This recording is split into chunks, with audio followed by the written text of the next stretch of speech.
good morning, good evening, good afternoon, ladies and gentlemen, citizens of YouTube. This is Pastor Dowd.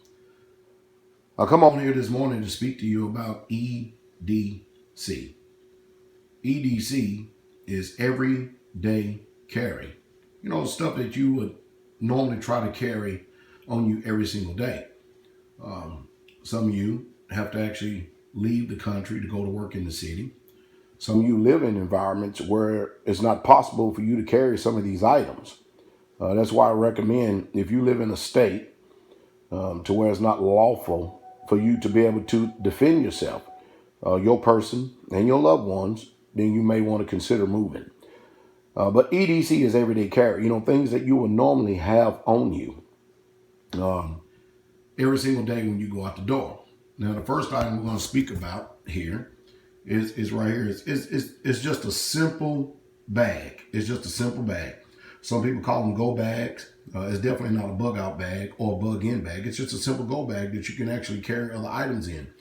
Just the other day, when we was having the Feast of Sukkot, we had a family traveling up here, and on Interstate 40, traffic was backed up for 2 and 3 hours, and they had young children with them. Now, you can imagine the amount of items you could carry in this bag right here just to have with you prepared. For instance, let me give you for instance here for that. Baby wipes. You know what I mean? You could have baby wipes in there, something to be able to sanitize in case you had to actually go and use the restroom, use the bathroom, because you're more likely, if you're stranded on the interstate like that, people, if you've seen humanity, any of us, they start to go ahead and resort back to the yesterday years. They would actually go off into the woods.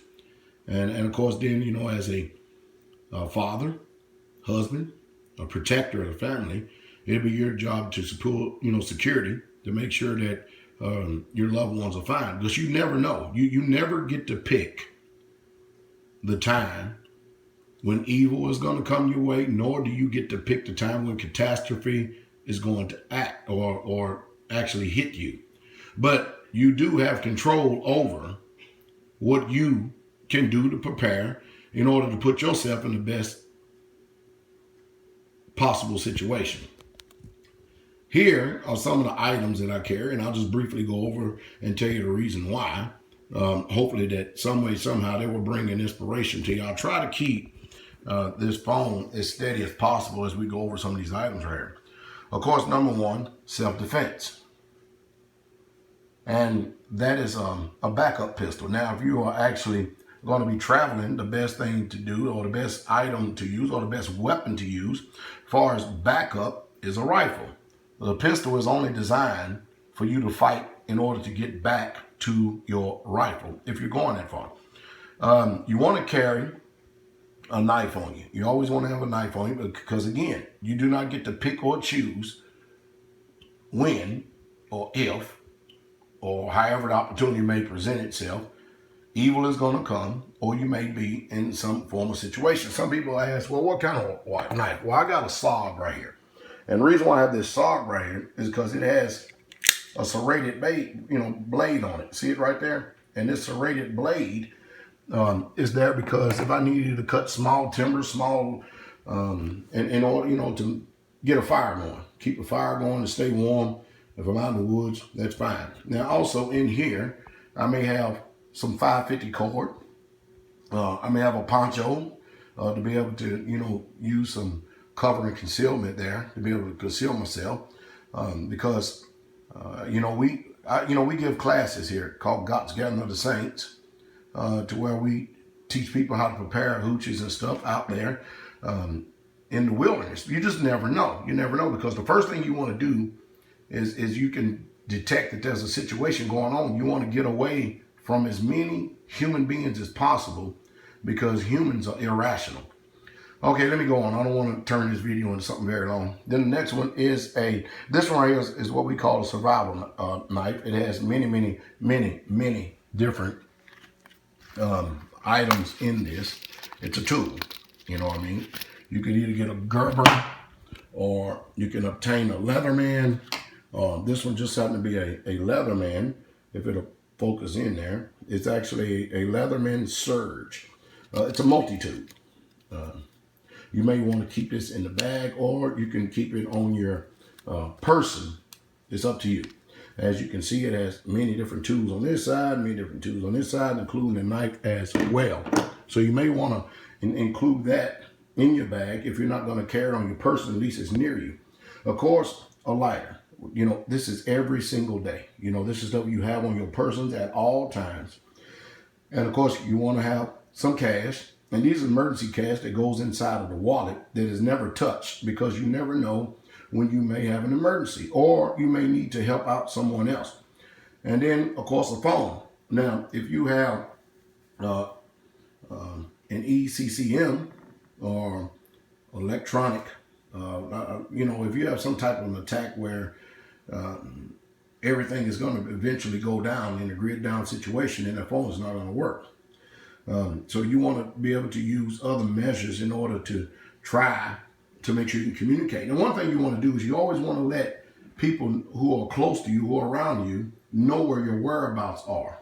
All right. And the reason being is because that way, if you have a world where something has just literally gone crazy, a WROL, you know, it's easy for them to be able to try to chart a course to figure out where you're at, and then you want to actually map out how you're going to get back to your place and how long it will take to get there if it's just every single day travel. The next, of course, the wallet has got, you know, the common stuff in it: cards, credit cards, debit cards, you know, information, driver's license, handgun carry permits, and everything, such and so on. Also, you may be out for a period of time that you may have to use a barter system. Now, this is a little bit more than a gram. This is a 5 gram gold. You know, you can put that in your wallet. It's pretty flat. But you remember Zimbabwe. It takes a gram or a tenth of an ounce of gold to buy actually one loaf of bread. And at that time, that was $180 a loaf. Okay? So you may want to have real money, constitutional money on you, because the people who recognize value and know that it has never been to zero will understand that when they see it. And also silver. You know, again, you can't say enough. Right now, silver is like, I think, $16 an ounce. Gas is what? $2 a gallon for unleaded right now. So if you just use basic math, all right, 2 times 8 is 16. I mean, you can get 8 gallons of gas for this silver coin right here, depending on where you're at, or you could trade something for it. So these are everyday carry items, and pretty much what you should at least bare minimum have on you at all times, including a watch in case the phone isn't working. Now, the watch, it may not work either, but depending on the situation. But I thought I'd come in here for this, you know, this morning, talk to you a little bit about and give you a basic entry level EDC class. And I hope that some way, somehow, has been able to benefit you. And I hope that some way, somehow, you take to heart exactly what I've said. And of course, you know, it depends on the environment. Somebody, you know, might say, well, why you have 2 of them? Well, this is a smaller gun. It depends on where I go. I try to assess the area, if you understand what I mean. It depends on where I'm going, because, you know, most people here in the South, they carry with their guns exposed. Sometimes I carry open, sometimes I don't. The majority of times I don't, because I like the element of surprise. I don't want anybody to know what I have on me. Now, you can pick and choose. It's your prerogative. Do whatever you want to do. I thought I'd come in here and provide some form of wisdom here for you this morning. This is Pastor Dow. Hope that this helped. Have a good day.